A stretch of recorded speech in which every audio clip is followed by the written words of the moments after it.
কৃষি দ্বারা আমাদের পালাইতে তোমার কত আমার সবাই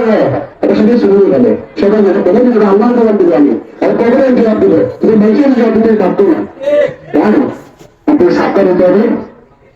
9 তারিখে নির্বাচন 13 তারিখে সবাই চলে যাবে সেটা কঠিন এর জন্য কিন্তু আপনারা মা বোন যারা আছেন প্রত্যেকটি সন্তান যারা আছে মুরব্বী যারা আছে যুবক যারা আছে আপনাকে যারা আল্লাহ পেশা সাহেবের সন্তান পেশা সাহেব কারণ আপনাদের বাড়ি মাধবপুর আমাদের বাড়ি মাধবপুর আমাদের জায়গার জায়গা ভালো ভালো পেশা সাহেব সারাটা জীবন মাধবপুর চূড়াঘাটের মানুষের পাশে থেকেছে চূড়াঘাটের মানুষের পাশে থেকে মাধবপুরের পাশে থেকে দুঃখ দূর করার চেষ্টা করছে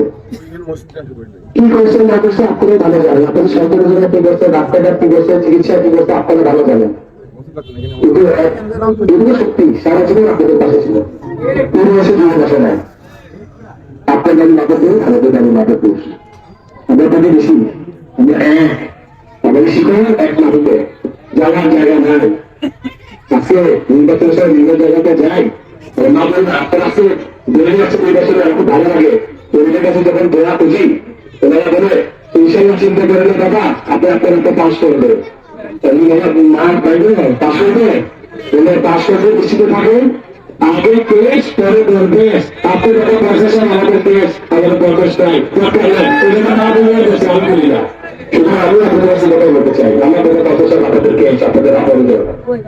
আপনাদের কাছে না রাখি ওরা আপনাদের কাছের মানুষ পরিবারের সদস্য 12 তারিখের পরে 13 তারিখে সামনে যে ভাষা আসবে পেট্রোলের সময় দেখা হবে ঈদের সময় দেখা হবে শীতের সময় দেখা হবে যাওয়ার জায়গা নাই আমরা যারা সেখানে কাজ করি এখানে আমরা যদি মারা যাই নাতি বাড়িতে বাড়িতে আমরা রকম বলি ইনশাআল্লাহ আমি জানাবো আপনারাই কি করবেন আমি পেতে হবে আমাদের নাই আমাদের সম্পর্ক এই সম্পর্ক আমরা শেয়ার করতে পারি না সুতরাং আমি নির্বাচনে ভাষণ দেবো না এটা সেই গ্রাম সেই এলাকা সরকারের মাধবপুর এরিয়ার আমার কথা প্রশাসন মাধবপুরে আপনারা প্রশাসনের পরিমাণের সদস্য আমার দাদা গ্রামটা গ্রামের রাস্তা এখানে যে হাজার আছে আমি সেটা কেন্দ্র করে অনেক পরিকল্পনা করছে আমার দাদা অনেক শব্দ কি করতে পারছে না পারছে আপনারা মুরব্বীরা এলাকার মুরব্বীদের সাথে আমার আড্ডা কেনা চলছিল কিছু হয়েছিল অনেকে চলে গেছে আজকে আমাদের যুবক ভাই যুবক মুরব্বীদের চলাফেরা করতেছে এখন আমার কথা উদ্দেশ্য অধিক পুকুরে সন্তানগুলো আছে আপনাদের করে বাচ্চাগুলো তাদেরকে চিন্তা করে আমাকে এই ছেলে হিসাবে নসিহত করে মাধবপুর মানুষগুলো অসহায় সহজ ছিল